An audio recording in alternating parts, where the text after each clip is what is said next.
নমস্কাৰ ছাৰ, যোৱা 5 দিনৰ পৰা ইয়াত প্ৰশিক্ষণ দিয়া হৈছে আৰু আপোনালোকে দেখাও পাইছে বিভিন্ন স্কুলৰ পৰা ছাত্ৰ ছাত্ৰী ইয়াত যোগদান কৰিছে আৰু বহুত ধুনীয়া এটা পৰিৱেশ। অহা 77th ৰিপাব্লিক ডে 2026ত ল'ৰা ছোৱালীবিলাক ইয়াত আপোনালোকে দেখা পাই আছে, যোগদান কৰি আছে।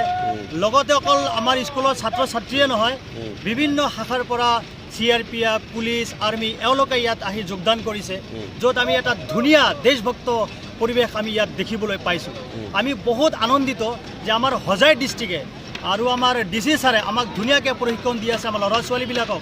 আৰু এই ল'ৰা ছোৱালীবিলাক যেতিয়া NCC কৰে বা বিভিন্ন ধৰণৰ প্ৰশিক্ষণ ইয়াৰ পৰা অৰ্জন কৰাৰ পিছত আমাৰ অসমৰ বিভিন্ন স্থানত তেওঁলোকে ধুনীয়াকৈ পজিশ্যন হাসিল কৰিব পাৰে। যেনেকৈ ইয়াৰ পৰা শিক্ষা লোৱা যিবিলাক NCC কেডেটছ NDAত যাই পায়, নেশ্যনেল ডিফেন্স একাডেমীত তেওঁলোকে যোগদান কৰে।